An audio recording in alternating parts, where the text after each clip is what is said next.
Well, welcome everybody. Welcome everybody to our webinar this afternoon. We appreciate your joining us. I'm Greg Smith, Executive Director of the Florida Literacy Coalition. I'm joined by Stephanie Rogers and Nellie Rivera from our staff. And we'd like to welcome you to this session on writing. The session helping adult learners write with confidence is presented today by Harold Gertner. Harold has many years of experience as an adult educator, most recently with Santa Fe State College. And we like to do a session like this that focuses on writing at this time of year because we have an adult learner essay contest that we run, or we have an adult learner essay book that we publish annually. And right now we do have our call for essays out. And so we'd love to have you participate in that. If you have any of your students who are interested in submitting an essay, this is a statewide publication that we have been doing for many years now. And let me go ahead and share the web page. If you could pull yours down for a second there, Harold. Yes, sir. Stop my share for a second. Yeah, stop your share for just a second. Okay, I'm going to go ahead and share this. So on our website, we'll go ahead and post this in the chat, but this is an annual publication that we've been doing for a long time now. Kind of lost track of how many years, but actually all of our essays are published electronically on our website here. And it's something that is one of our more popular projects, opportunities for adult learners throughout the state to submit essays. We could get some really powerful work annually, and we put those into an essay book, which is a hardbound publication.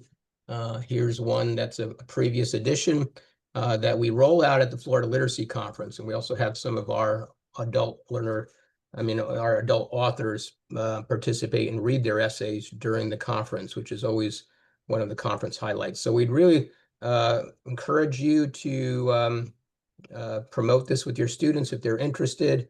The deadline for submission is February the 2nd, right there.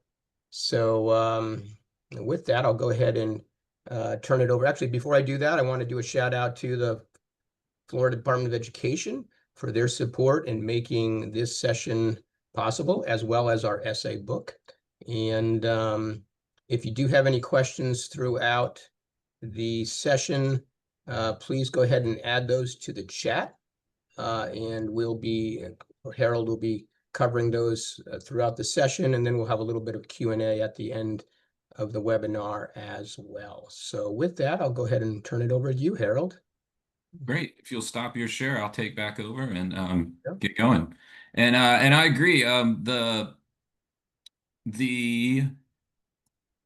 Sorry, I'm trying to do too many things at once here. The adult authors share out at the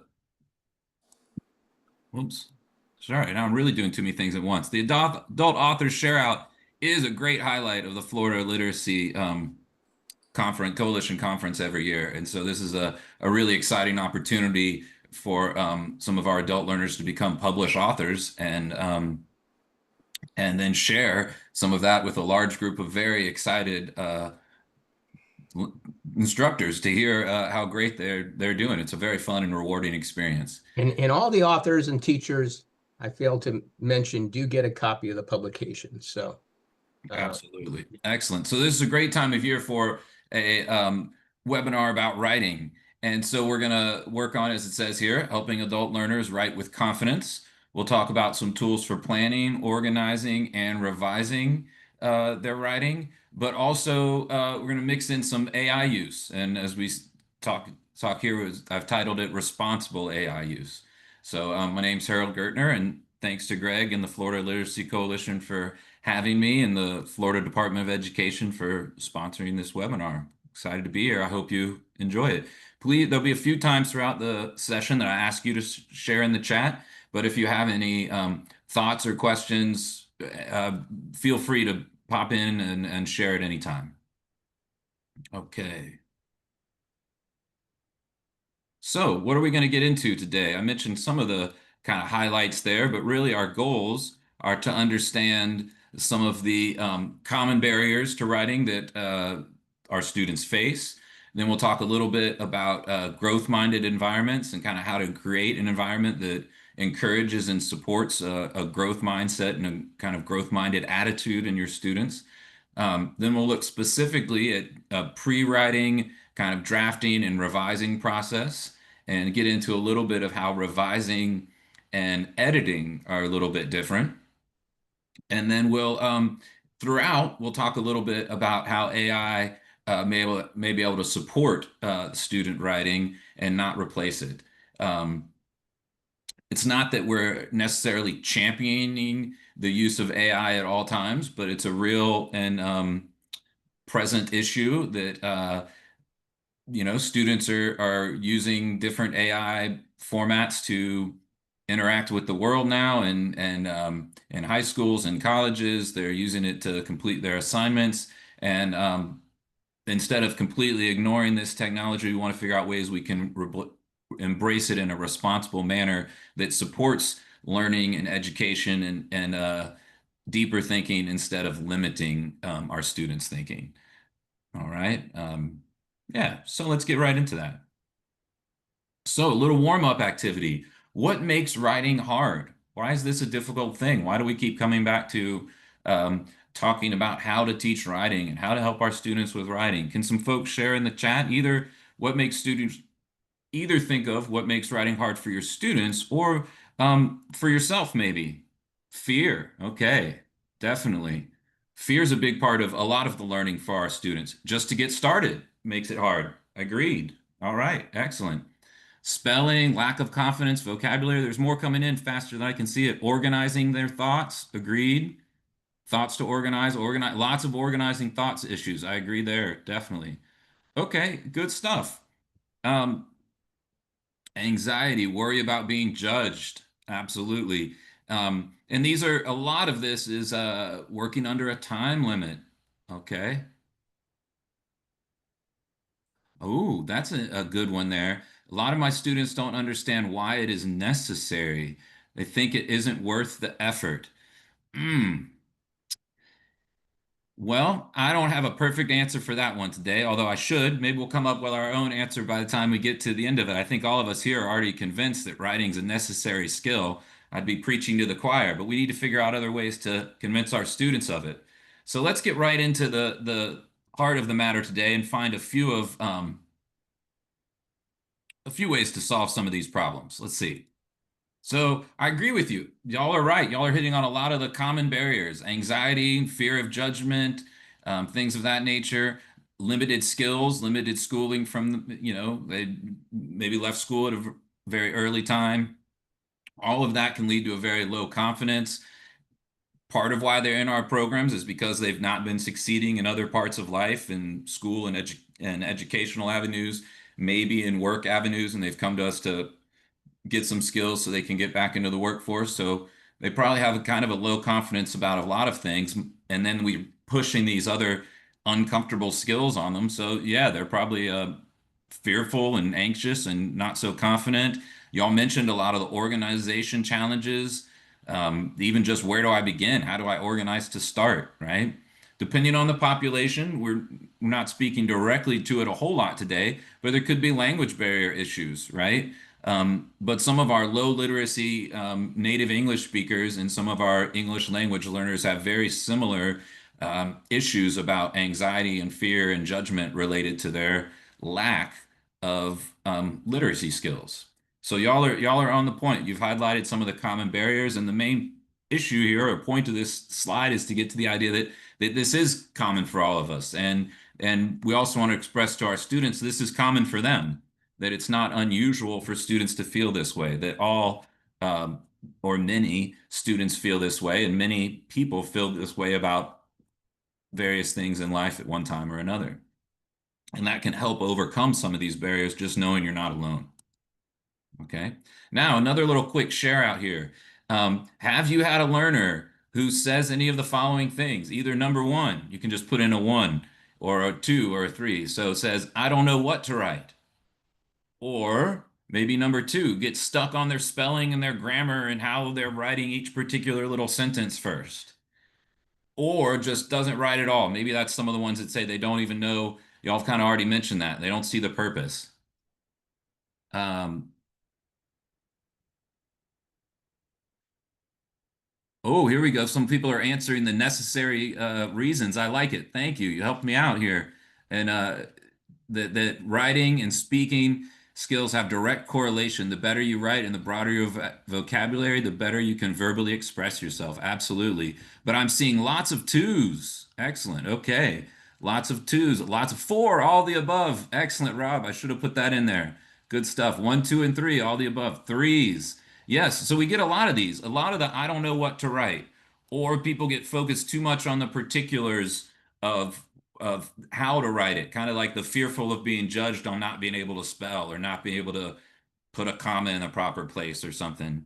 And therefore maybe that ends up leading to number three. They avoid writing all completely. Maybe that's part of why they quote don't see the point. They're really just fearful of doing it or fearful of being judged. Excellent. I see Mike there jumping ahead to one of my suggestions, which again, I know y'all have a lot of these skills and thoughts already. This is really just reinforcing and reminding you of some of what you already know. But yes, to tell students we're just to write and not worry about the grammar and the spelling. And then kind of we can clean this up in editing as a good comment. Exactly. I see that. Excellent. I agree. And really what we'll talk about in a few moments is the difference between revising and editing and how we can do a whole lot of writing and a whole lot of even revising and reorganizing and making our writing clearer before we really worry about the editing, which really could speak to like the grammar and the spelling and the mechanics of what's going on a little more, right? Excellent. All right. So y'all are of course, right on board with where I'm going with this. So let's get into it. So how do we overcome some of these things? Well, try and get rid of some of that fear and remind students that we're all growing together, that all writers have troubles writing it sometimes, that this is a normal process. And so to do that, normalize the idea of making mistakes. Maybe show yourself making mistakes, as our fourth bullet point here is model imperfect writing. Often in class, when I was working with students preparing for a GED that were working on their extended essay response, and we were going through, we worked out our reading and our note taking, and we were working to the point of starting to write our essay. And we were writing just the first paragraph, the introductory paragraph. Well, before I even asked them to write it alone, I would write a paragraph on the projected screen on my computer that they could follow along with me and kind of talk me through the ideas and help me write. And we would kind of think out loud and talk together the process. And then if I made a mistake, I'd say, oh, I spelled that wrong. We'd back up. Or I'd say, oh, this sentence doesn't really make sense. It's kind of imperfect. How could we fix it and make it better? So nothing comes out straight. It's a process, right? And the idea that we want to praise and encourage progress and effort instead of an end point. Like, oh, you worked really hard on that essay, instead of that's a really great essay. That kind of language changes the environment. If that becomes a great essay, they won't try to write a harder, more complicated essay in the future because that's the one that got the full praise of great. But if the effort is great and they're trying really hard, they'll continue, hopefully, to try and be comfortable trying in the learning environment with you, right? Let's see, I saw a chat or two come in. I want to make sure it's not something I missed. Important there. Yes, it is another great suggestion here, and something we're not going to talk about directly today, but co-writing is also helpful, as is alternate writing in a question and answer format via notebook. All right, excellent. Like question and answer is in one writes giving back between students, kind of like co-writing, or is in you're providing the questions and they're answering, so there's a little prompt there. I could see both being kind of exciting. Use both. Okay, perfect. Yeah, excellent, Mike. Thanks for sharing. Those are great ideas. Wonderful. All right, excellent.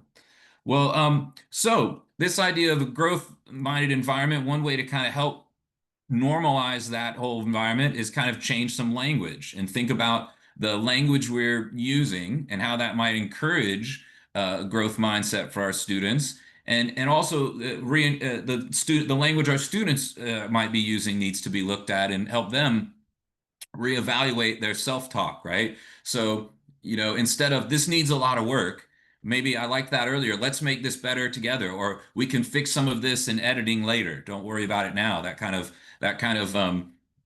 light, low pressure sort of language can really shift things. This needs a lot of work. Sounds like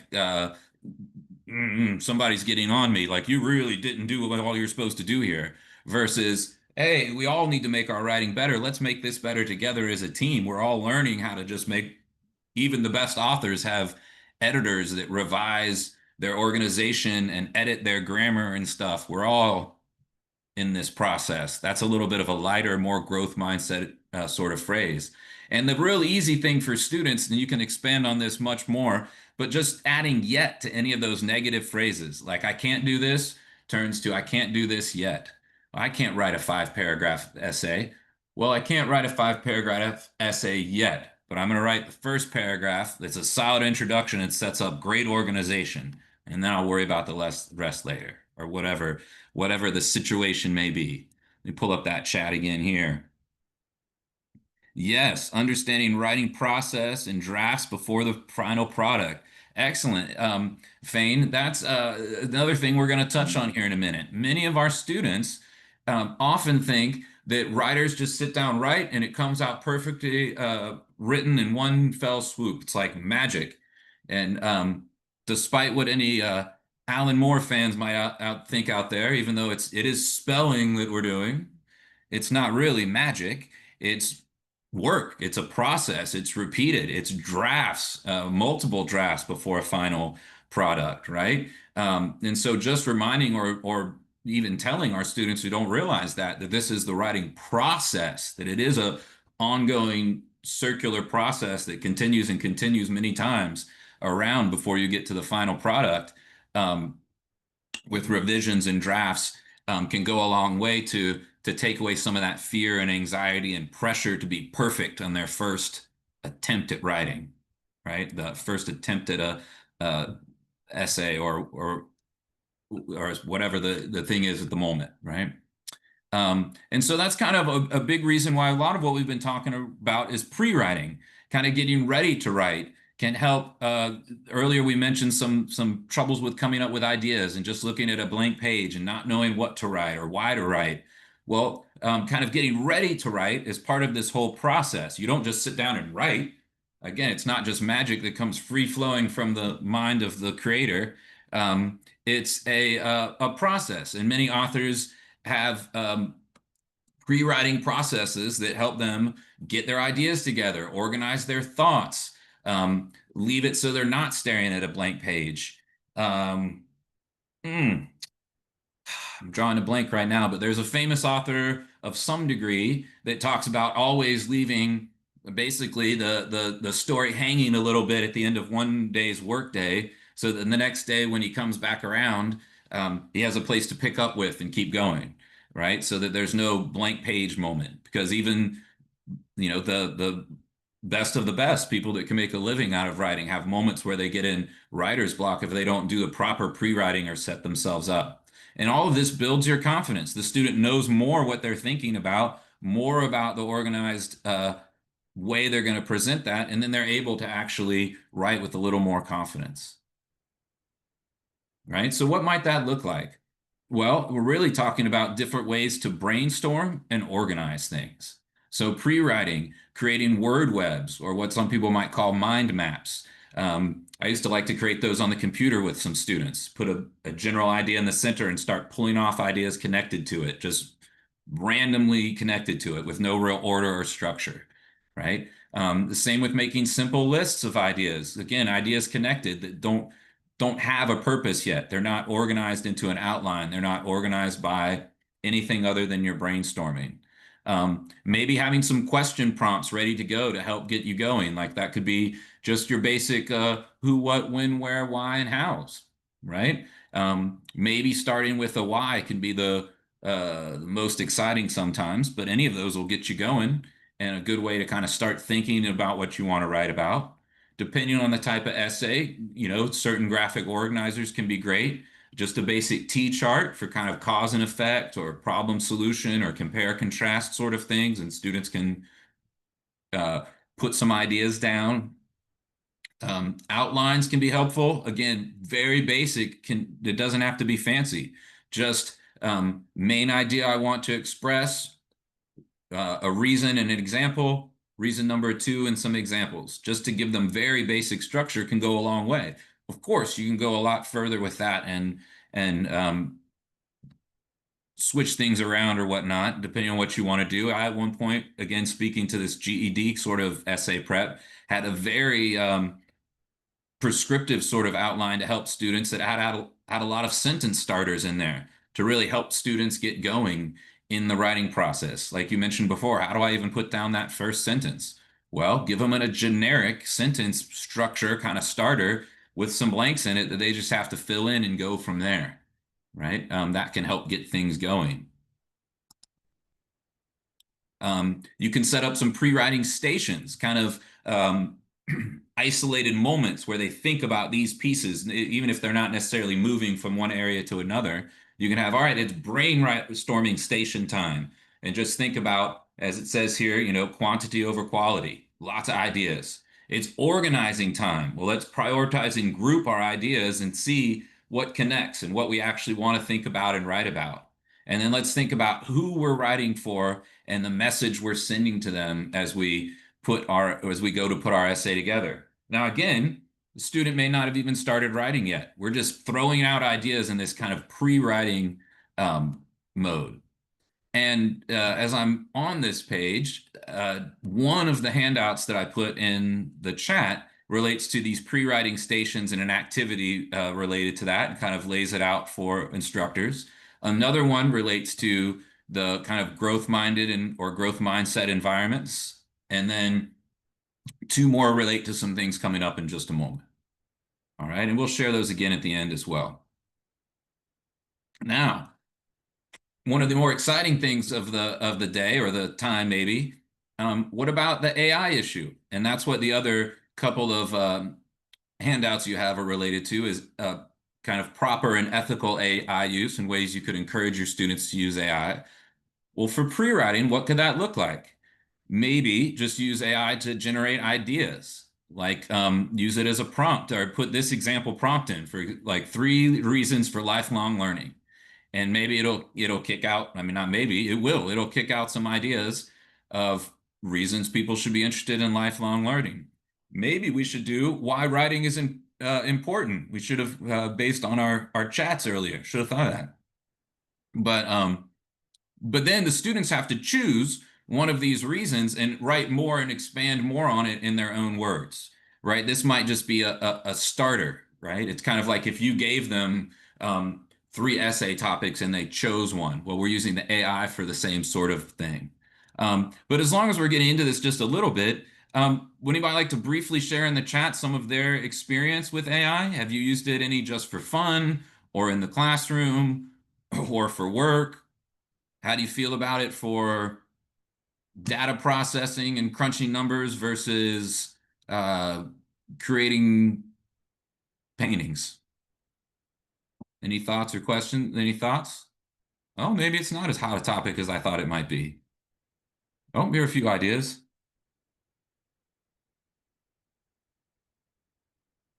Use it to write emails. I use it a lot. I love it. I understand the writing process for.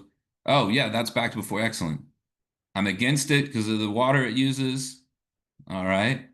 I avoid it. Oh, used it to create graphics for presentations. That's cool. For quick activities. Excellent. Evaluate, identify, research.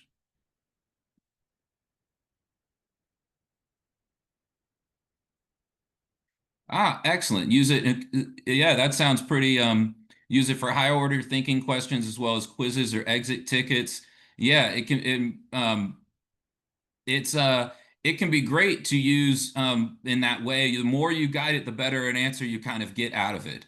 Haven't used it all, don't know how to begin. Excellent, no worries there. You can I felt was that way not too long ago. Um, and I slowly got into using it a little bit. I was very hesitant, primarily because of all the creative. Uh, like I find myself a little bit of a creative person. I paint and I write songs and play guitar and stuff, and I was a little wary of all that. But it is a pretty amazingly powerful tool.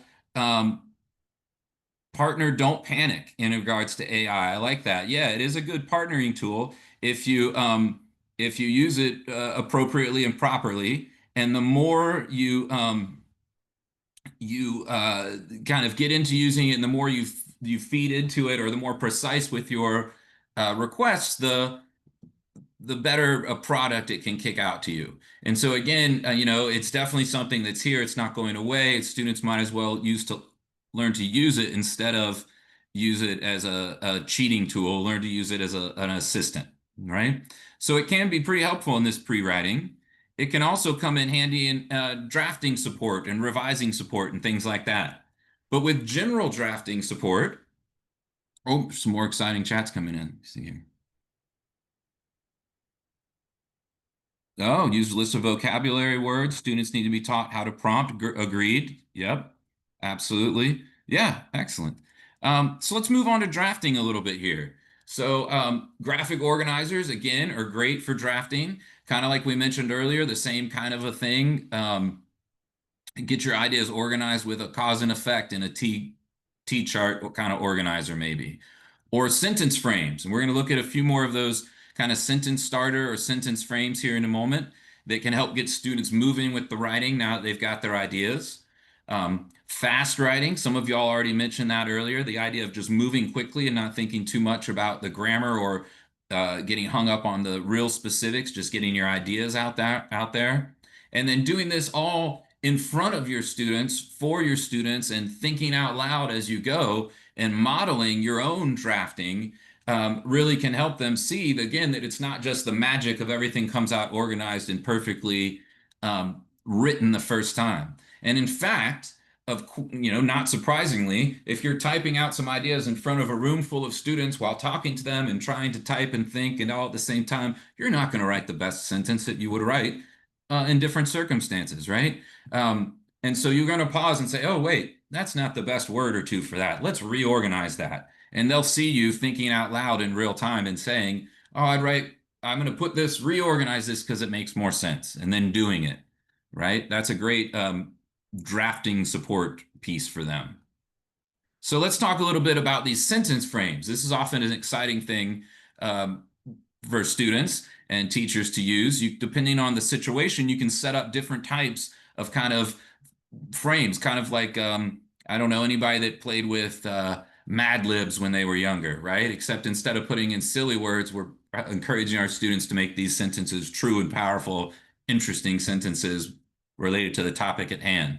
But sometimes ESOL learners want some structure and to get their ideas out there without being overwhelmed with too much grammar. So here's some sentences with some gaps. Like, one reason blank is important is whatever.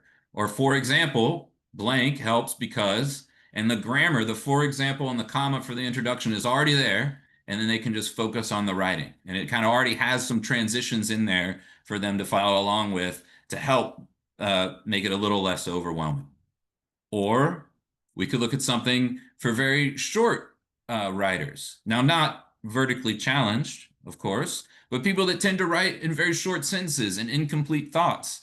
And these all encourage the student to expand again on that idea, those ideas. And so again, the first one is kind of blank is important because, similar to our other starter. But then you notice the rest of the things focus on details. One detail about this is, another detail is, and you can create your own sentence frames depending on the situation, the type of essay you want your students to write, the type of challenge they have with their writing. What about very beginner learners? Just some sequence, organizational language, right? Maybe that's the thing they need most at that point. This is about first, next, lastly, and just give us just fill these in for us. Or again, organization is a big part of these things and helping people stay organized while they're writing. So people who jump around too much, give them these things for order. First, we'll talk about this. Next, the point is, finally, the point is, and then these points connect because, which is often a big miss for some of our students. Why do these things, why do they matter? Why did I share all these facts or details together? We've got to connect them together and help it make sense. Well, let's give them a sentence frame or a sentence starter to help get that going. All right. So another place AI could be helpful is in the drafting. And it can provide the stems and the transitions, but then the students provide the ideas and the details, right? So like back here, you could again put in some of this information. I have a learner who jumps around too much and needs some transitional phrases and sentence starting frames for organization on an essay dealing with comparing and contrasting, whatever. And it'll kick you out little phrases similar to this that you could then share with your students. And they have to provide all the ideas and details while building on those structures, right? Okay, so let's move along and look at revising and editing a little bit.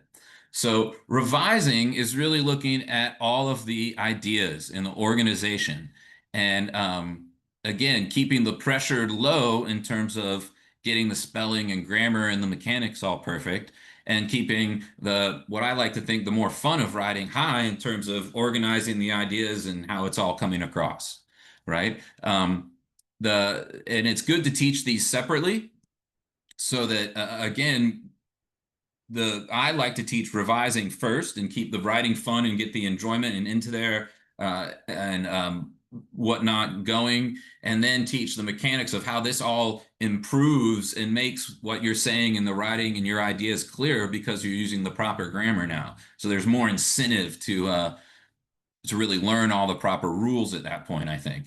And so these are great to teach individually. So let's look a little bit at what that might look like. So we're going to do a revising activity here, and I'll read through this paragraph, and then I want you to share any revisions in the chat while I read.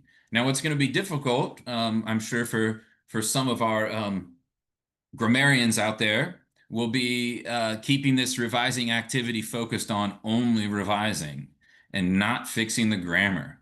So how can we revise this without focusing on grammar? So when the sun is still low, turtle hatchlings crawl toward the ocean. The sand is warm and many birds are watching. They are born at night, usually. Across the beach, small tracks going everywhere without a clear order. Because the lights from buildings confuse them, some hatchlings walk the wrong way and do not reach the water fast. On Florida beaches every summer, sorry, the long journey was dangerous and survival chances are low for the baby turtles. What can we do to try and help this student with clarity, detail, and order without focusing on grammar? Or can we?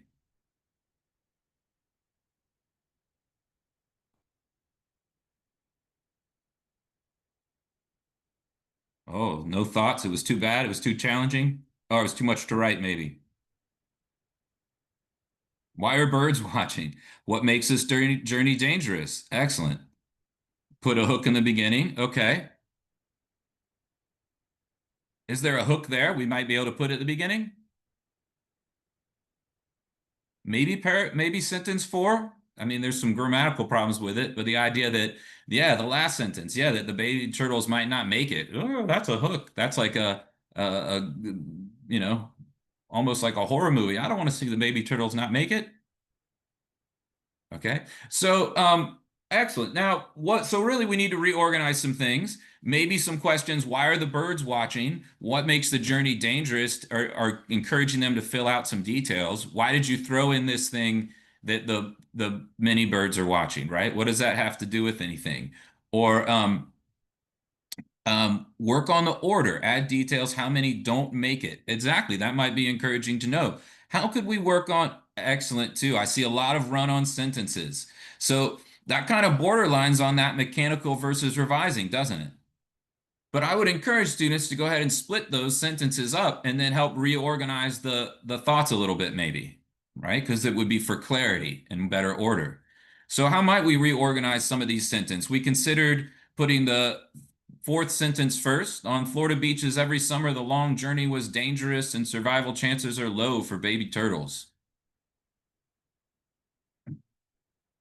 Maybe we kind of go backwards. Maybe then the light confuses them and well, no. Doesn't quite work going backwards. But you can see the challenge here. We can work with a little bit. Consider the audience. Who are you writing to? True. This feels very general audience, right? If it was more of a scientific journal or something about the turtles hatchling processes, we might see something a little different, a little more uh, yeah, scientific language and whatnot, right? Hopefully better order.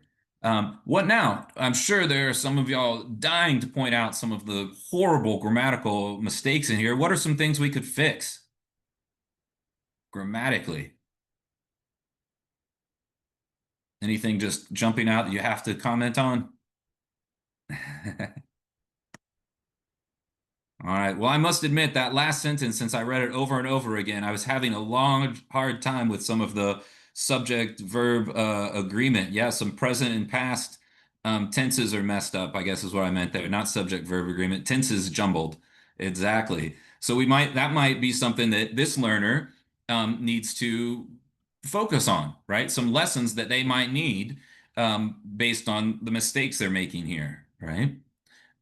So how would concise sentence writing lessons? Exactly. Yes, it's too many run-ons, as we mentioned earlier. Good. So that would be another topic they might need. Precisely.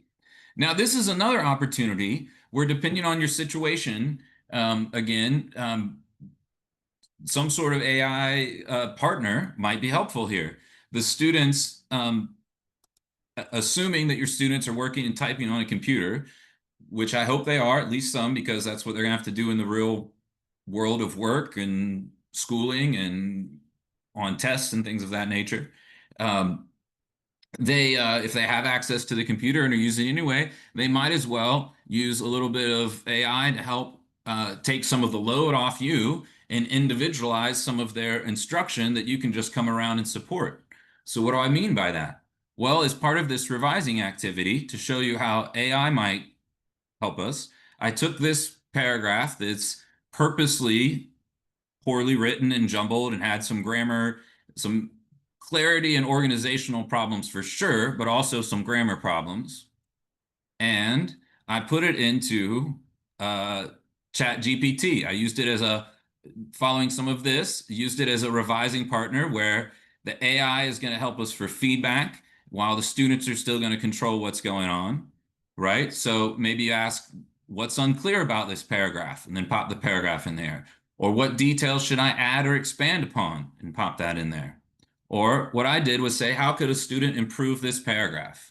And it took that paragraph that we were just looking at and spit back this to me, which highlights many of the same things y'all noted as we were examining it together. Check for run-on sentences. Look for sentences that have more than one main idea joined by only a comma. And then it tells them how to fix that, right? Decide where the ideas should be separated or joined with a connecting word like and, while, or because.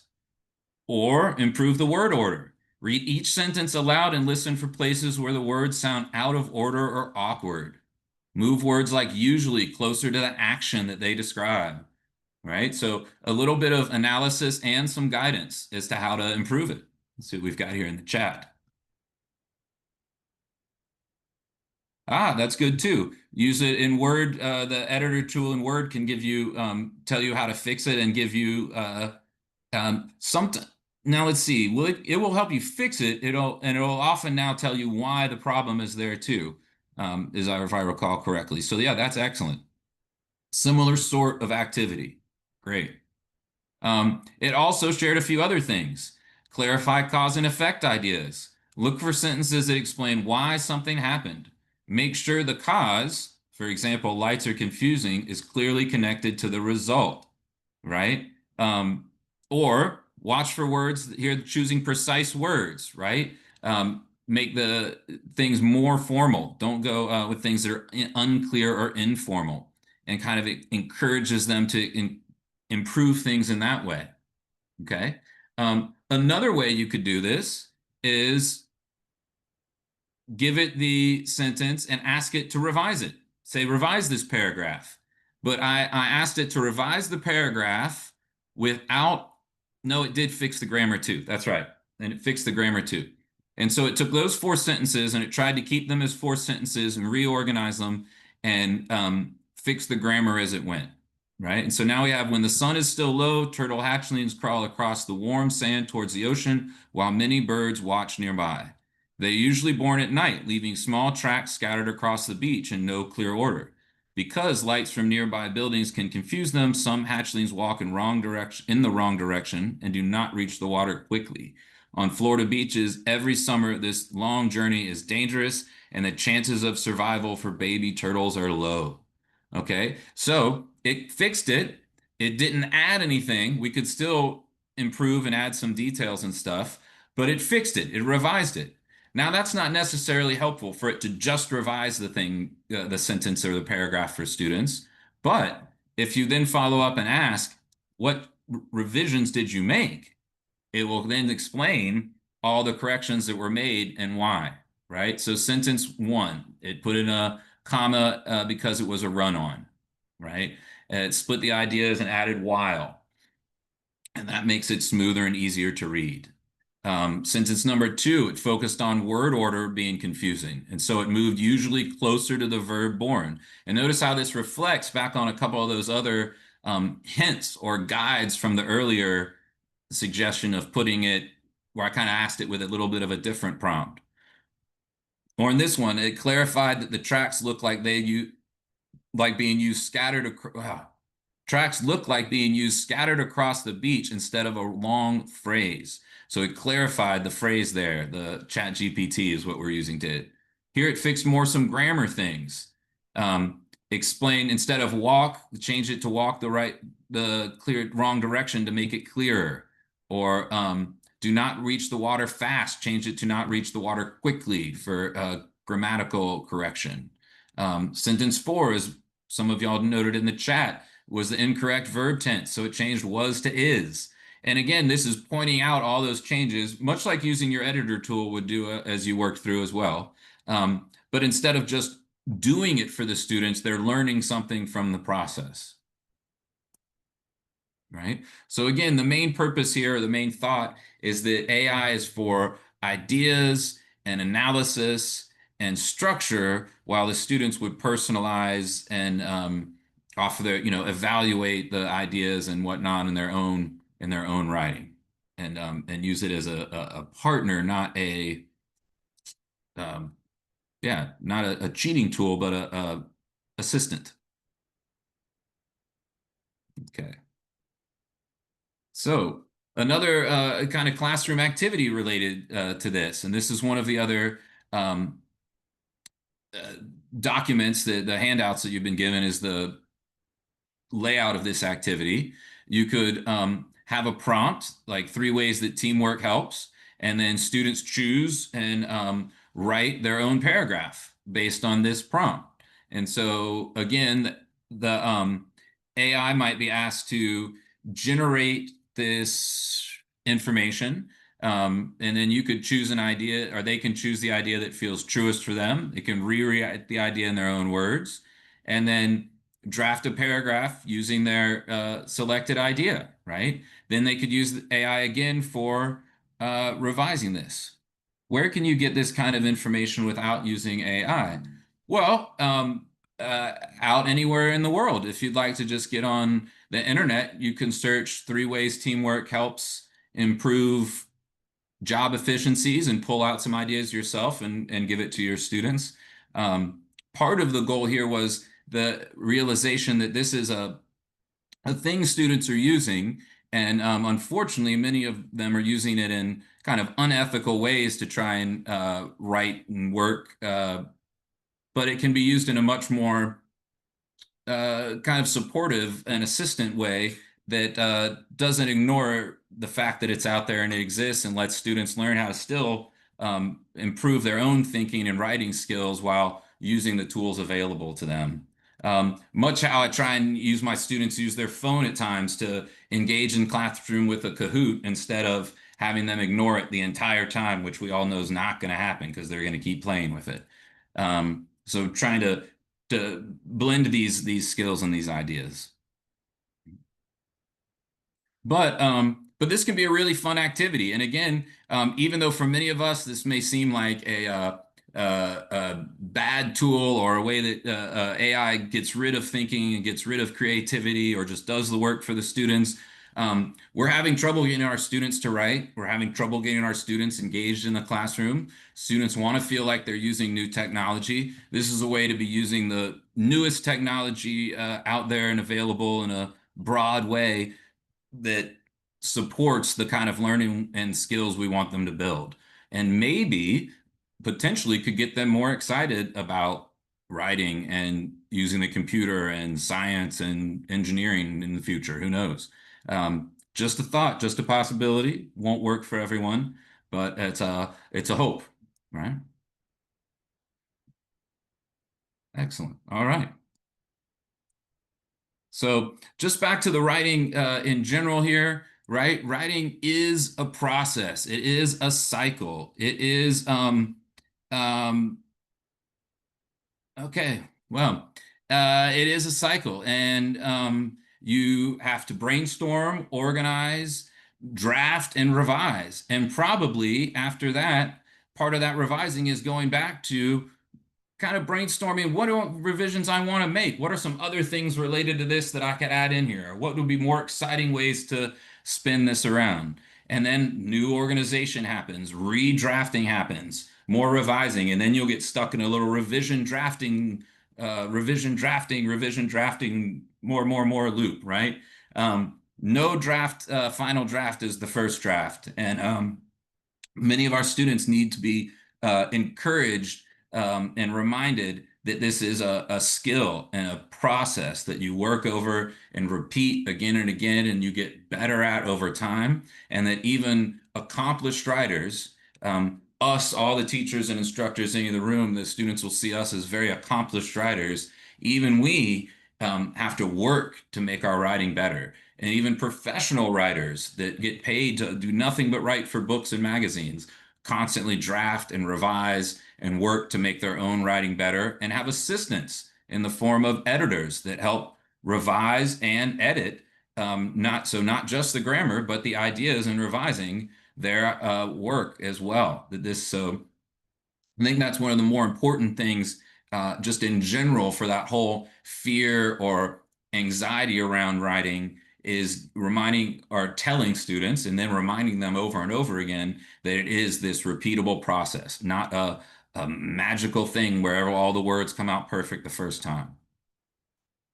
So, are there any strategies that you'll implement that we talked about today? Or is there any way that maybe you can use an AI assistant ethically in your training? If so, I'd love to hear about it in the chat. I think there's lots of fun opportunities here. Yes, the recordings will be available up on the website, I believe. I see someone had to go a little early. Thanks for tuning in. Okay, well, I hope you'll consider implementing some of these strategies, maybe AI related or not. Whoa, what happened there? Sorry, I was trying to do something with the chat and the screen jumped out on me.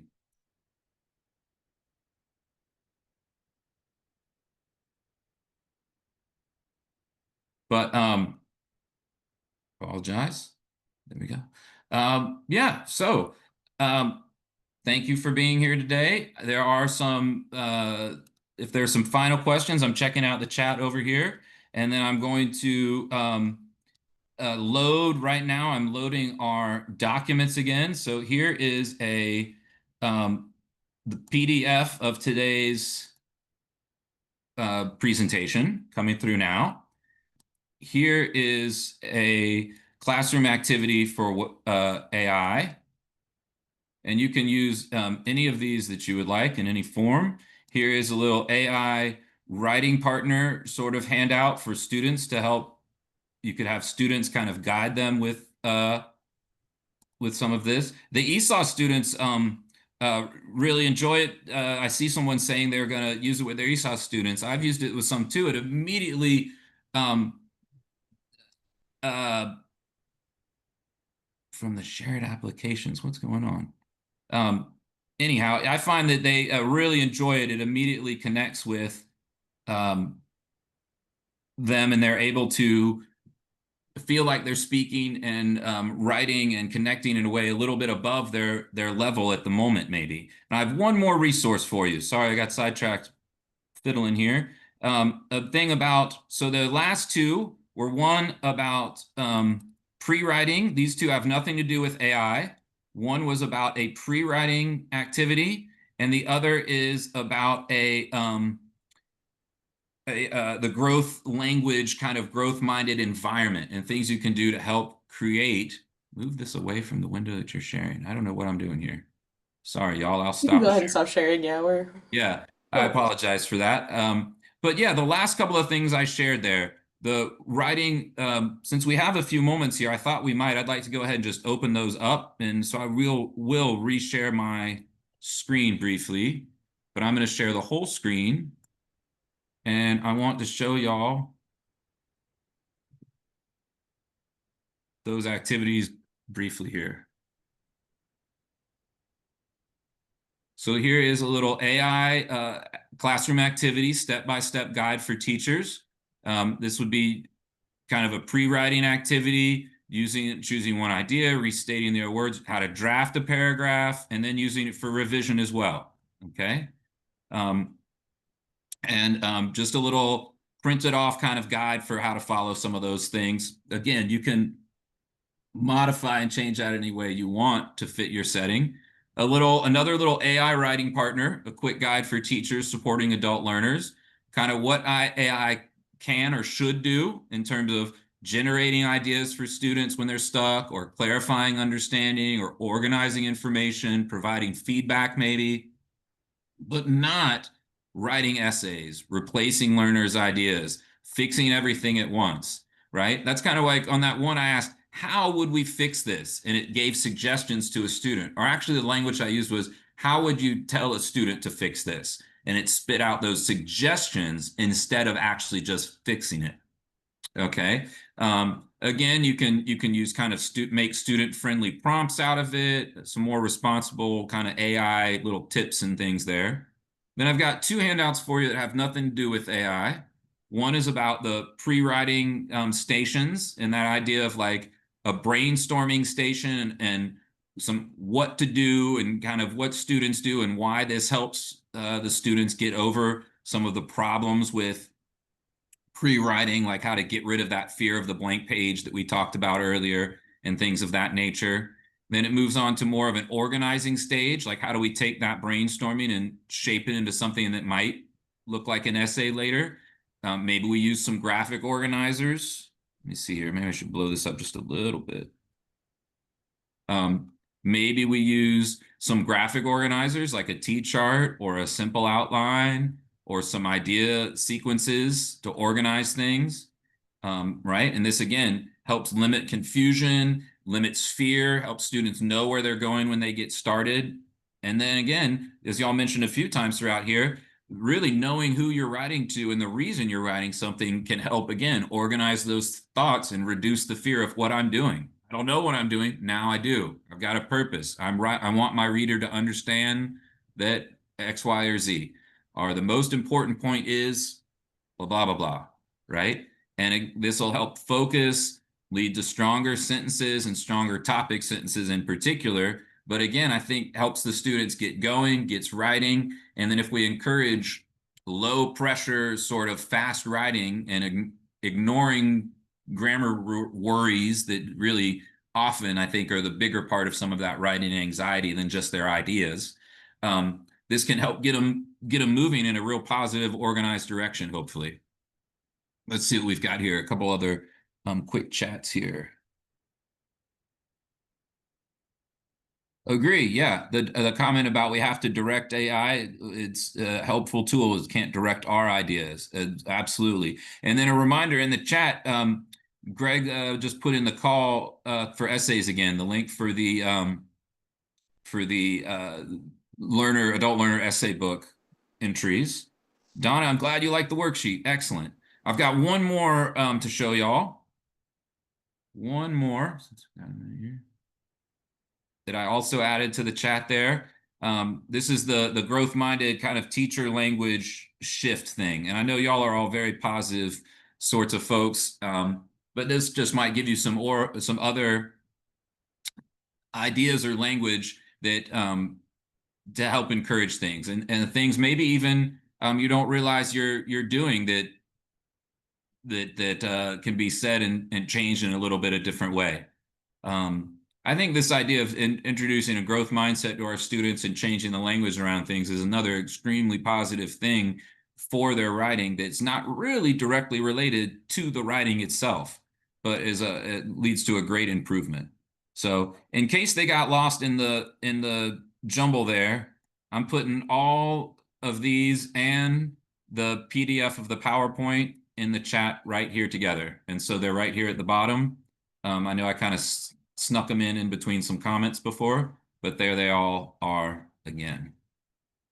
Yeah, now there is a survey for today. I think that was in the chat as well. And yeah, are there any other thoughts, questions, concerns? Here's the survey again and the call for essays. Thank you. Appreciate it, Harold. You give us a lot to think about, lots of good strategies. As we're in a new world now with AI and really looking at ways we can use AI as a constructive tool in the classroom rather than, as a potential crutch or substitute for students to use in terms of, really being able to use it to improve their writing rather than write for them. I know a few people joined us after we did a shout out on the essay book. So if you're not familiar with it, and I'll share it real quick here, our website, we are currently looking for essays. And whoops, this is not showing up quite right. Is that showing up weird? It is. It's a little off. Okay, how's that? Okay. That better? Yes. Okay, very good. So please encourage your folks if you think we have writing prompts.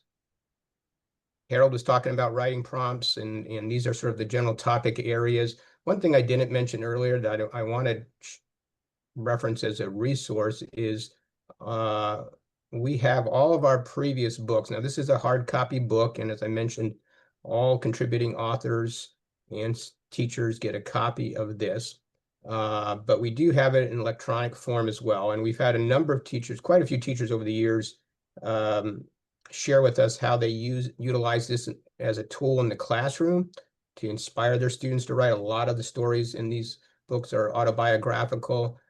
So we have 21 different editions and thousands of different essays that have been contributed over the years. So, and I know that Nellie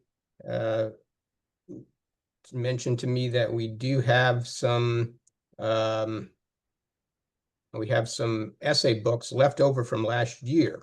So if you want a copy of an essay book that you can share with your students in classroom to kind of show them in a very concrete way what they're contributing to, if they're interested in writing an essay, then go ahead and send her an email. Do you mind putting your email in the chat there, Nellie? And we'll just get those out to folks on a first come, first served basis. So thank you again, Harold. Excellent session. Thanks again to the Department of Education for their support in making this possible. And if there's nothing else, oh yeah, and certainly please do fill out that evaluation form. We'd really appreciate that. So. And I just added my email to the chat there as well. If anybody has any follow-up questions, I think it was on our final slide, but we didn't stay there too long. So thanks Okay. again for joining us, everybody. I really enjoyed it, and have a happy holiday season, and get on those Absolutely. essays with your students. Okay. Happy holidays, everyone. Take care. Take care. A recording will be sent to your emails along with all of the documents, just in case. I know everything's going to go away with the chat, but take care. Thanks, everyone.